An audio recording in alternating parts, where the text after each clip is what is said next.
Let's open to the book of Proverbs today. We can start right in chapter 1. Proverbs chapter 1. And I titled this messaging, Parenting from Proverbs. What we're looking at is just a yearly maintenance, a yearly checkup on those things that we really as a church ought to just be talking about every year, because this is just practical life. This is where rubber meets the road. This is what all of us face on a daily basis. So last week we talked about marriage. This week we'll talk about parenting. Next week, the Lord willing, we'll be talking about finances and what the Bible says about that. And the purpose of this series that we're doing is to just take time as a church to be reminded about what the Bible says about these issues of life that we all face and that we're all involved with. All of us are either parents or have had parents at some point in our life, right? That's how people are made. That's where we come from. So looking at the book of Proverbs, first I want to talk to you a little bit about how to read Proverbs, how to read these little pithy statements that are just packed with wisdom and guidance for life. The first thing we need to understand is that Proverbs are things that we would call wisdom literature.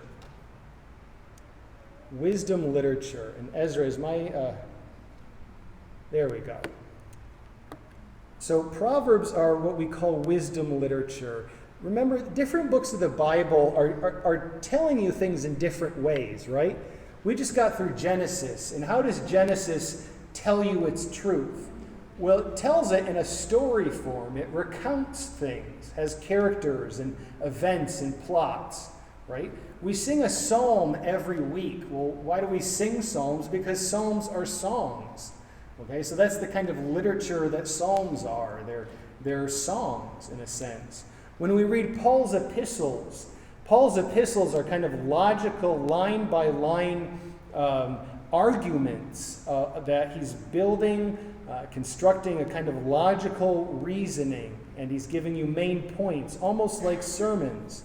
So we read those a little different than the way we would read a song, and we read those a little different from the way we would read a narrative. Well, we read Proverbs different from the way we read all of these, and Proverbs is what the people smarter than I am classify as wisdom literature. Wisdom literature is literature that's writing about wisdom, right? About understanding. And what you find is all over the ancient Near Eastern world, there was wisdom literature. All the nations offered their wisdom. We have dug up things like the Babylonian theodicy. A theodicy comes from the word theos, God, and dikaio, kind of how God justifies himself. The idea that there's evil in this world, and how can that be if there's a good God? We also have from Egypt, they like to compile wisdom writings. And from before the time the Old Testament was written, there was the wisdom of a guy named Amenemope. All right, so all over the ancient Near East, there's this wisdom literature. The Bible has its wisdom literature as well. And what separates the Bible from the rest of all of it is the fear of the Lord is the beginning of wisdom, right?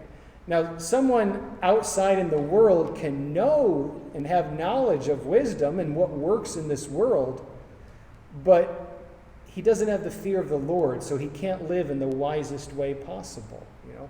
I take my car to mechanics because they have a wisdom that I do not have. But the ability to live well in all of life starts with fearing the Lord first and foremost. So, while this sermon today could apply to all parents, no matter what their religious creed is, really obeying this is going to boil down to fearing the Lord. That's the root of all of it. About you understanding who God is, you understanding who you are, understanding that you have disobeyed the Creator God, and because of that, he must judge that disobedience, but yet he sent his Son, Jesus Christ, to be judged in your place, and if you would trust Jesus Christ, then you could have eternal life and be made right with your Creator. You need to fear God to have that trust in the first place. You need to realize, yes, I don't do things right on my own. That is the fullest way to understand a proverb. The fear of the Lord is the beginning of this wisdom that we're going to teach today. But that doesn't mean this doesn't apply to just everyday life, that whether or not you believe in the Lord, it's good wisdom, all right? So we can classify Proverbs as wisdom literature. Okay? We classify Proverbs as wisdom literature. And here's what that means. Wisdom literature, it often deals with the big questions of life. All right, it's kind of philosophical. Why do the righteous suffer? That would show you the book of Job is wisdom literature, right? The book of Ecclesiastes is wisdom literature. It asks big questions. It looks at the world and says it's all vanity if you're trying to harness any of it. All right? And what's interesting is God provides wisdom literature in his Bible that kind of balances each other out. Proverbs presents really the ideal way to live and says that in general, you'll be rewarded if you live that way. Ecclesiastes looks at life and is kind of the opposite and just sees all the miseries of life, even if you're trying to live correctly, but it's all because you're under the sun, which means under the curse of Adam, under this sin-fraught world. And then Proverbs on one end, Ecclesiastes on the other. Job gives a concrete example of a man who lived by the way that wisdom literature encouraged, yet he didn't face a perfect, flawless life, yet in the end, God did restore him. And that's the bottom line with living righteously and in a wise way. There's no 100% guarantee that your life will be easy street. In fact, we're probably called to suffer if we're living correctly for Christ. But what we understand is that even after death comes eternal life, so there is reward for living righteously. That even though this life was miserable and I lived right, and in spite of that there was misery attached to it, I know that I have eternal life in Jesus Christ, who is truly the only perfectly righteous one, right? Because when you and I think about it, we don't live 100% righteously. We love to diminish the little bit of unrighteousness we have, and oh, that it were just a little bit. And we love to praise the righteousness we think we have. And so we think we're owed goodness in this world. Well, the book of Job has a man who's blameless and upright, fears God and shuns evil, and yet his life has misery in it, but yet in the end he was vindicated for living correctly. So Proverbs, Job, Ecclesiastes, they all kind of share the same message, and they're in dialogue with one another. They're wisdom literature. Now here is down to the nitty-gritty how you read these Proverbs. Wisdom literature in the Bible is written in Hebrew poetic form. Now, when we say poetry, we're thinking of rhyming, right? A lot of rhythm and rhyme. That's what we think about with poetry. So I think that I shall never see something so beautiful as a tree. Roses are reddish, violets are bluish. If it weren't for Jesus, we'd all have to be Jewish. So that's what we think when we hear poetry. But if you've ever gone and studied poetry, even English poetry, and you get into some of the weird stuff like T.S. Eliot or E.E. Cummings, the guy that uses lower cases and little dots in his work, you find that poetry is about often the idea of parallelism, parallel ideas, right? Now, we have parallelism in our hymns when we sing a refrain. We'll sing a line, and then we'll sing a refrain, and then we'll sing a different line, and then we'll repeat that refrain. That's parallelism, right? So we have parallelism in our poetry. Well, the Hebrews cared a lot more about parallelism than we do. They value that more than rhyming. They don't really care about rhymes. You will find a rhyme here or there in Hebrew poetry, but not too much, all right? Here's the bottom line to Hebrew poetry, and I'll say it in the abstract, and then we'll show it in a verse. You have two lines in a verse, usually. You have line A, and you have line B. And basically, they almost sound like they're saying the same thing, but line B is sharpening what was already said in line A. It's giving you a little more information. It's a little more specific, or it might be contrasting, it might be enlarging, it might be zeroing in on the focusing. But let me show you what it does. So these subsequent lines, and sometimes it's not just line A and B, sometimes it's line A, B, and C. Okay? Let me show you an example of that. Let me just remind you from Psalm 1. We don't have to turn there. But in Psalm 1, it says, "Blessed is the man who does not," and how does it start out? How does it start out? I can't remember. "Blessed is the man who walks not, sits not," or walk, stand, sit. There we go. "Man who does not walk in the counsel of the ungodly, nor stand in the way of sinners, nor sit in the seat of the scornful." Okay, so walking, standing, sitting. It's a progression to a kind of fellowship with someone. If you're listening to someone when you're walking, you're not listening as well as when you're sitting. When you really want to talk to someone, you're sitting with them. Now, in the middle is when you're standing with them. Okay, in our little camp last week with a bunch of pastors, Brian King, the director of our fellowship, talked about the benefits of having a standing deacons meeting. And what he meant by that is you stand there so you know you're going to go faster, right? So it's just something you want to talk about quickly. You're not saying, "All right, sit down." You're going to stand there, you're going to talk about it, you're going to get it done, you're going to move on, right? Now, when we meet as a leadership team, we have our 2-hour meetings, we sit down, we're talking about a lot. You're in it for the long run. But if I just meet with a couple deacons and I stand in the hallway, we're just trying to get something done quickly. So there's a progression from walking to standing to sitting, right? And it goes, and it also has this progression of the ungodly and who you're listening to, right? There's progression there. Let me show you in the book of Proverbs. Proverbs 1, verse 1. We're going to see a progression from line A to line B. And really there's a threefold progression here. The Proverbs of Solomon. Well, who is Solomon? Let's get a little more specific. The son of David. Well, let's get even more specific. King of Israel. Okay? So see how that works? I'll start out with just talking about a guy, Solomon. Give you a little more information on him. Son of David. Give you a little more information on him. King of Israel. So it's kind of like ascending in its importance, right? This is Solomon. Well, who's Solomon? I don't care. Well, he's the son of David. Oh, that's big enough. Well, he's the king of Israel. Okay, that's the most important. All right? So see, there's this progression. You compare the beginning to the end. Most of the time, it just works in twos, line A, line B. This one works A, B, C. Now, go to verse 2, Proverbs 1:2. All right? Here's the purpose of Proverbs. Line A, to know wisdom and instruction. Line B, to perceive the words of understanding. Okay?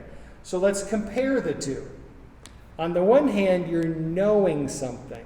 So knowing, that's kind of a general understanding of something, right?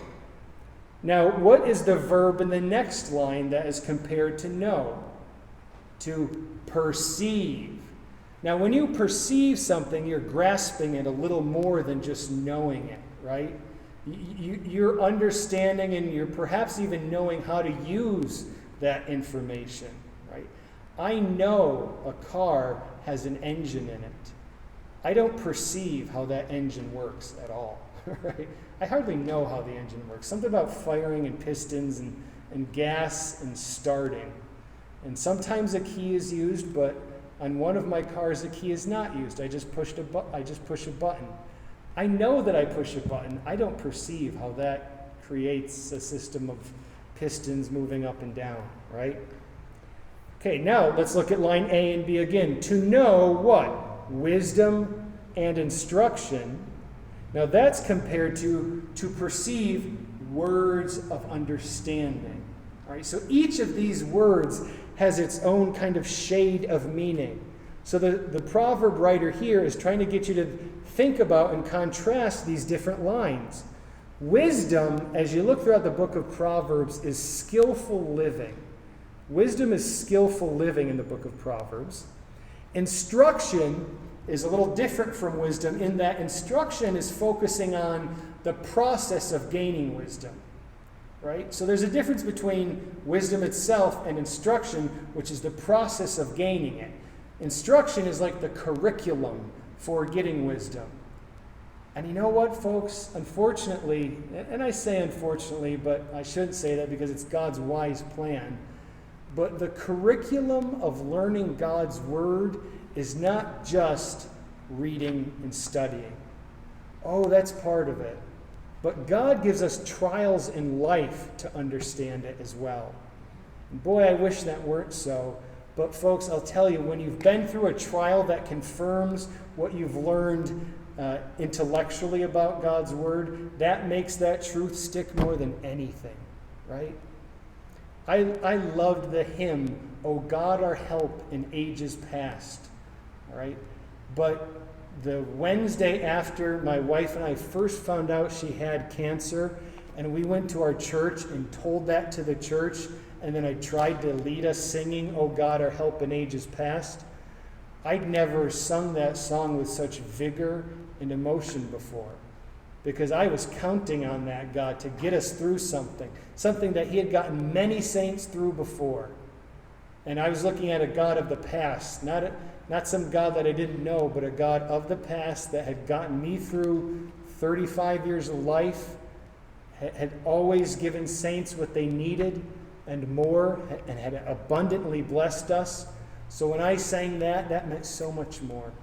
And I tell you, folks, when you go through something in God's Word that God has given a trial to you to understand it better, you will love it even more. So wisdom, instruction, but then also we find understanding. That's another major theme in the book of Proverbs. And understanding, as you're reading through Proverbs, is the ability to distinguish between two choices, right?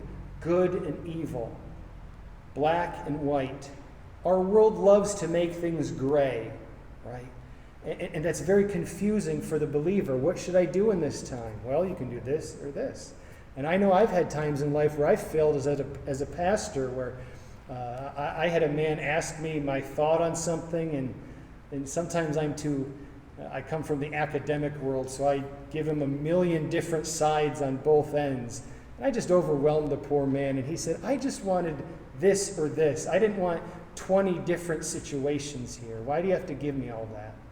And so I failed him because I wasn't giving understanding. I was just listing all the options and saying, "Here, have fun with that."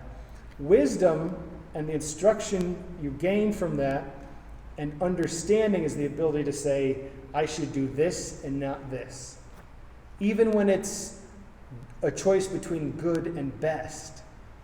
Not just bad and good, but good and best. That's sometimes what we face in life, and that's what Proverbs is about. Okay, so all this to say, the point of showing you how to read this proverb is that the purpose of Hebrew poetry is to get us to slow down and think about and ponder, what is God teaching us, right? Because he gives you two lines so that you compare and contrast and chew on the two things like a cow chewing its cud, right? I'm sure you've heard that illustration before of how a cow chews and then brings it back up, considers it more, and then chews it back down, and back and forth so that he can get the most out of it. That's why the Proverbs are written the way they are. Now, when you read Genesis, you got a whole story that you have to consider, so you read large portions. When you read a proverb, you just kind of focus on a singular individual line and compare that with the next line and gain the truth out of it. So all that equips you now now let's just go search some of the Proverbs and what it says about how to raise a family, about what it is to be a parent. Right? So let's first go down to chapter 1 of Proverbs, verse 8. It says this, "My son, hear the instruction of your father, And do not forsake the law of your mother. Remember, instruction is that word that emphasizes the process of learning. So it's saying you as a child need to be involved in the process of learning. And that comes from your parents. Right? So here the instruction of your father and the law of your mother. Now this word law, in the Old Testament especially, when you see the word law, don't think of like a penal code or a legal system.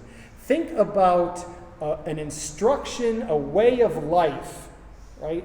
The kind of throwing out that way of life in front of you. In fact, the word law comes from the word Torah, it is the word Torah, and it comes from the verb to throw down the path in front of you, to kind of demonstrate it.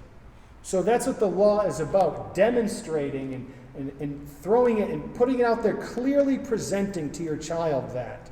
So it's saying, children, listen to that way of life that your parents teach you. Now notice, it said the father and the mother. Father and mother both. Now let's go to the next passage I have up there, Proverbs 6:20. It says this, my son, keep your father's command, and do not forsake the law of your mother. So again, command refers to those things that you are told to do. Do not forsake that which your father tells you what to do. And again, law, that's the instruction your mother lays down in front of you. That's the word Torah. Okay, so again, mother and father are mentioned here. Lastly, look at Proverbs 22, verse 6. It says this, and we all know this probably. This is thrown about in Baptist churches a lot.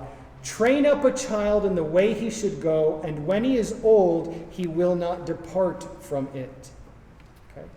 Train up a child in the way he should go, and when he's old, he will not depart from it.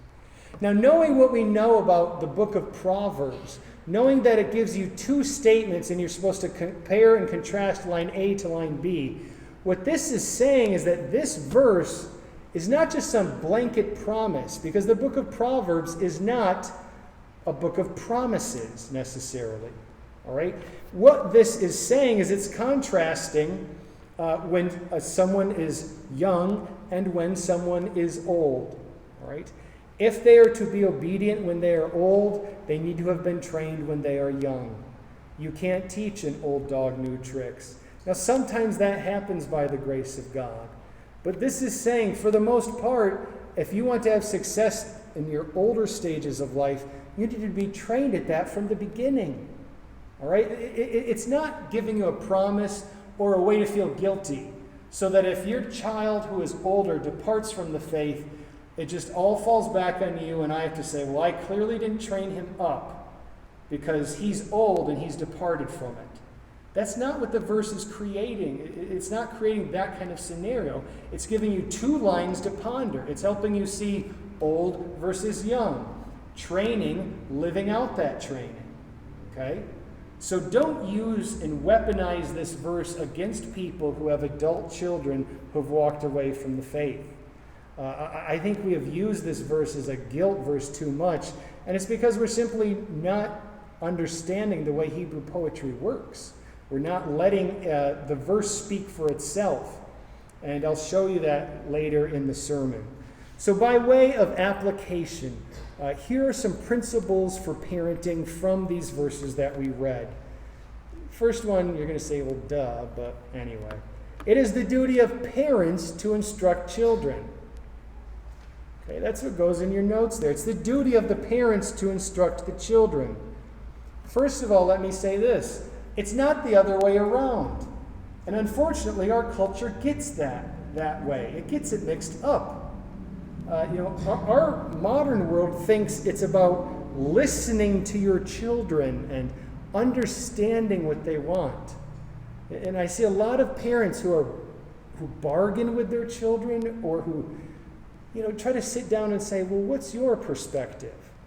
The child looks at them and says, for one, mother, I don't know what perspective means. And for two, let me throw my peas in your face. It's the job of the parents to train the children, not the job of the parents to say, what would you like? What are your dreams and hopes? And let me make them all come true. Because you clearly are the wise ones since you are younger, and younger is better in our culture.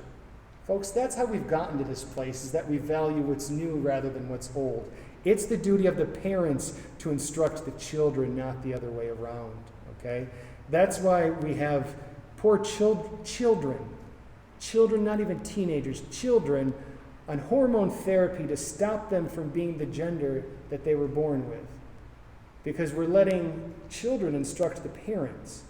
And we could save our children a lot of heartache if we would instruct them rather than letting them instruct us. So take control as a parent, not because you like being boss, but because you love them. And it's your duty to parent them. Right? Now, also, parents instruct children, not all of the above, not the U.S. government, not your schools, not your camp counselors. I was a camp counselor for 3 years at Camp Ithaca, a little ways from here, and I would get parents dropping off their children and saying to me, boy, I sure hope you can teach them some table manners this week. Really? For one, I'm a 19-year-old guy. I don't really have table manners, honestly. I'm a single guy, and we're in this loud cafeteria where songs erupt all of a sudden, where people are banging their forks, where the same food that's not eaten today will be used tomorrow and flung at each other in some sort of crazy camp game. And you expect me to teach your children table manners? Send them to Emily Post School. Don't send them to Camp Ithaca. They're not going to learn it here, folks.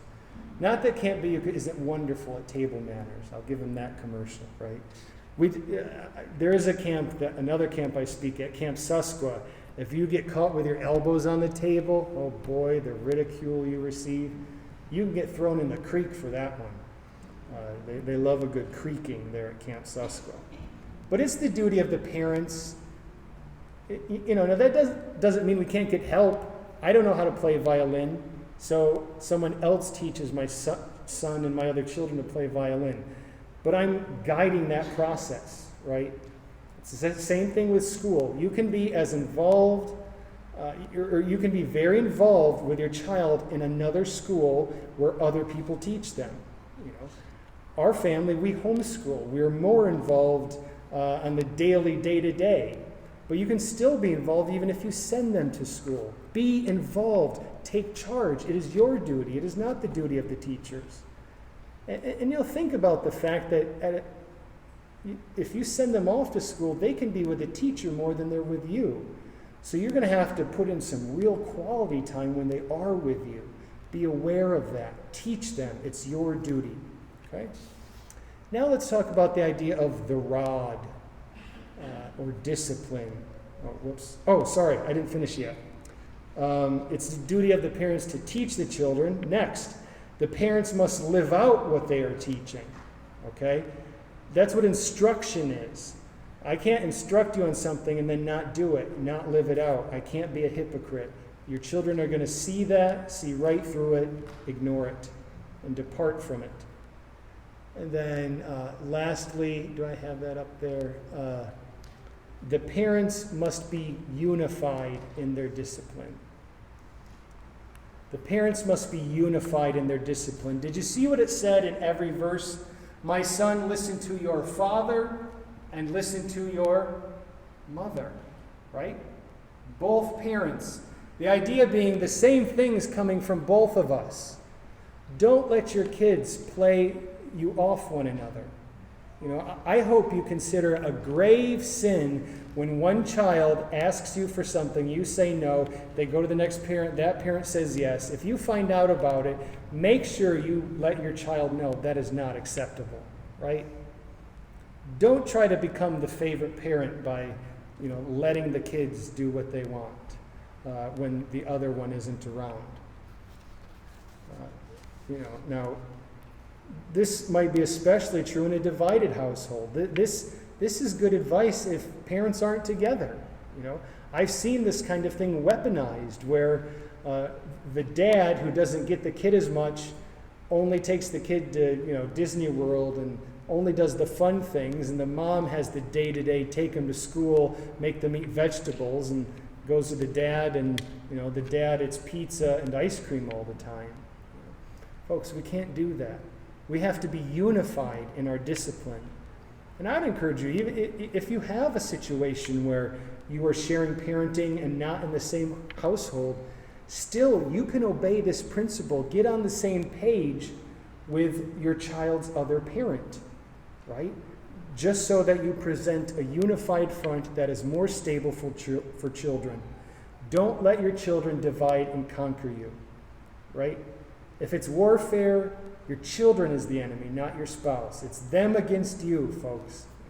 Not really, but I remember when we went from 2 to 3 children. We had a good friend of ours who was very involved in basketball, and he says, what happens when you have 3 kids?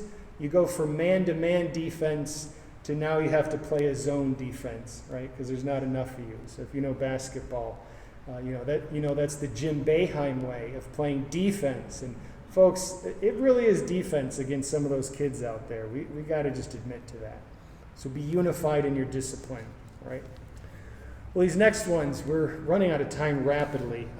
Let me read some of these to you. The rod. Now, rod is really a symbol of, it can be literal, but it also can be just kind of symbolizing the idea of discipline. Okay, the rod is discipline for your children. Proverbs chapter 10, verse 13 says this, wisdom is found on the lips of him who has understanding, but a rod is for the back of him who is devoid of understanding. Okay, so sometimes there's something needed more than merely words. All right, and words can be very weak if there's not a life of love that backs those words. Okay. So if you say, you better not do that or I'm going to get up and get you, you better be prepared to get up and get them. Okay? Kids learn very quickly how much a parent is willing to get off their duff and go get them. And so I'm someone who likes to sit. But, when it's time to instruct my kids in the right way, I need to be willing to get up and do it. And sometimes a rod is needed. Sometimes corporal punishment is needed. It's in the Bible. We'll talk about it in a minute, what corporal punishment is not. Chapter 13, verse 24 says this, he who spares his rod hates his son, but he who loves him disciplines him promptly. So some people might say, well, I would never spank my child because I love them. And I want them to realize who they are and just flourish, and I want to love them to obedience.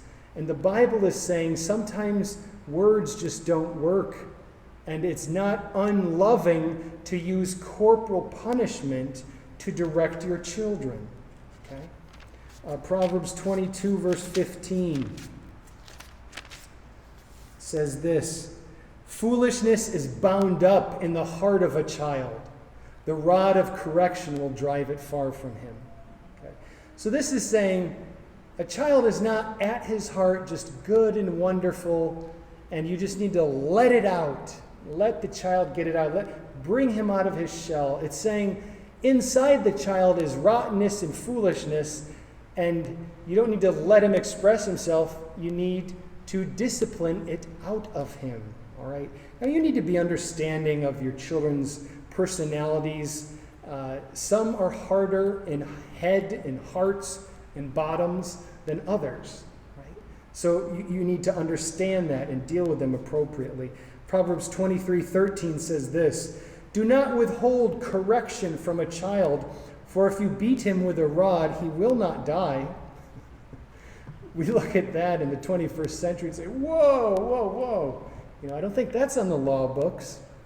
Well, this is saying that a calculated, gentle correction on the backside of a child is better than not doing that and having them being incarcerated for the rest of life or to make foolish decisions because you chose to never correct them. All right? So here's what this is saying about children and their need for discipline. Instruction of a child starts with verbal teaching, but may need to progress to corporal discipline. Proverbs 23 says it won't kill him. My mom was a very compassionate mother, so that when we had a cut, we were just so cheap. We were never allowed to use Band-Aids, it seemed like, unless it was really bad. And it was always like the words expressed were too far from your heart to kill you. She said that all the time. So if someday I have a heart attack and my mom's alive, I'm going to mention that to her. What about this one, Mom? She'll say, well, no, it was in your heart, so it could kill you. So stop eating the way you do, Elijah. But instruction of a child starts with verbal teaching, and that's where you start. Don't start flying off the handle. Start with verbal instruction, and then progress depending on the hardness of their heart. Some children, all you need to do is stare at them and they melt, because that's just their personality. Some children, you can say something to them and it goes right over, in one ear, out the other. So some children, you need to apply the board of correction, right, to them. What this also shows us, and here's something parents really need to understand, children are not basically good in their hearts. Foolishness is bound up in the heart of the child, so they need correction. Romans 3:10 says this, there is none righteous, no, not one. That means we all need correction. We all start out broken, and we're generally fixed. We don't start out perfect, flawless, and then get broken in this world. This world has it backwards when it comes to people, when they think everyone's a victim, all right? Children aren't basically good. They need correction. All of us are not basically good. I think we have proclaimed this in this church faithfully, right? Too much of this modern world assumes that we just need a chance to be our truest selves, and if we were to allow that to flourish, we'll be fine. But our truest self is a wicked heart. That's how we all start out. That's what the Bible says, okay? We are all in need of grace and salvation. And lastly, when it comes to discipline, correction, use of the rod, corporal punishment is for the correction of children, not for the release of parental anger and frustration. See, that's why the world outlaws spanking and calls it abuse, because the world sees people who just hit their kids because they're angry with what the kid has done. When you do that, you are not doing what Proverbs says. You are not correcting the child. You are releasing your anger. You are releasing your frustration with real sin. You should be frustrated with their sin, but you can't sin in response to them. You have to be the one that is controlled. And so I would encourage, when you do take your child, you explain to them why you need to discipline them with corporal punishment. You explain it to them. You say, God has commanded me to teach you this way. I don't enjoy doing it, but the Bible says I don't love you if I don't do it. And then I would say, apply the discipline. And then I would say, invite them to your lap and hug them and assure them you love them. That's what needs to happen with discipline. It's not your kid giving you grief and you angrily whacking them for it and not explaining at all what the offense was other than they made you mad. Right? Kids need to know exactly what the offense is. It's correction, it's instruction, it's imparting wisdom to them. One slap across the face with no discussion of where that came from is not correcting them. That's a release of your anger. That is abuse. Okay? And the world is right to not want that. But controlled corporal punishment can be the most loving thing in the world. Now, lastly, I want to talk about the responsibility for a child who doesn't do what is right. Responsibility. So I'm going to look at Proverbs 29:15. I'm going to read these in whirlwind because we're already over in time, but I just want to get through this. 29:15 says this, "The rod and rebuke, they give wisdom, but a child left to himself brings shame to his mother." So this is saying, if you leave your child and don't do this work of disciplining a child, it's your fault. It's your fault when they don't turn out right. But if a child won't listen to you and rejects that, and there's a very big possibility they can do that because we're born by default with wicked hearts, it is on them. What does Proverbs say over and over and over? My son, listen. My son, listen. So this presupposes that the child is responding to the wisdom being given. And if the child doesn't do it, it's on the child. It's not on the parent. Proverbs chapter 10, verse 5 says this, "He who gathers in summer is a wise son, but he who sleeps in harvest is a son who causes shame." We're not blaming the parent, we're blaming the son because he is not doing the right thing.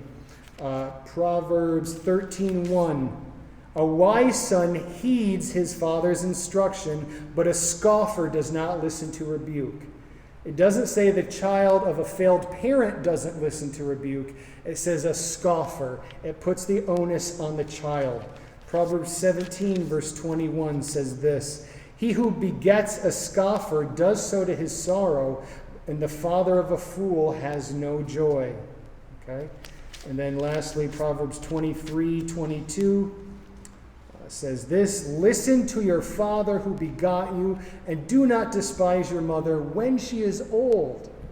So folks, we've got to listen to our parents even when they're old. That's us now, right? All of us have had parents who are older. It's typically how it goes. In fact, I think that's 100% of how it goes, right? Our parents are older, and we still need to listen to their instruction. So, by way of concluding principles, I'll just throw them up here all at once. If parents withhold correction and wisdom from children, the parents are to blame. But children are responsible to obey the instruction given to them. And some children who are taught well will still disobey. Right? And my last point there, it's on your notes. The only perfect parent still had rebellious children. Did he not? Who is the only perfect father in this world? Our God. And God says this, Isaiah chapter 1, verse 2, "Hear, O heavens, and give ear, O earth, for the Lord has spoken. I have nourished and brought up children." Now, if God nourishes and brings up a child, do you think there's any blame in the way he did it? Did he ever strike them in anger in an inappropriate way? Did he ever fail to give the right instruction at the right time? Did he ever fail to let the child know exactly what was going on? Did he ever spank too hard or not hard enough? Did he ever withhold love? No, he was a perfect father. "I've nourished and brought up children, and they have rebelled against me." So take gospel hope today, parents, that the only perfect parent still had rebellious children. Let's not go around creating a kind of culture that looks down on. Let's help people who have children who have departed from the faith. And let's take hope in the gospel of grace that if you have failed as a parent up until now, today is the day you can confess your sin and move on and progress with the Lord. And your children have the same opportunity. And if you failed to obey your parents, today is a day God's mercies are new every morning. Praise the Lord for that. You don't have to feel weighted down by a lifetime of failure. I've seen people raised in atrocious situations grow up to serve the Lord with amazing vigor. And I've seen people raised in pristine, godly homes with loving parents who have gone into the depths of sin and despair because of it. Because at our heart, we are all wicked apart from confessing that wickedness to Jesus Christ and experiencing his forgiveness that comes from his death on the cross. If you haven't experienced that, pray for that today. I'd love to talk to you more about that. All right, well, I've kept you long. Let's stand and we'll be dismissed with prayer today.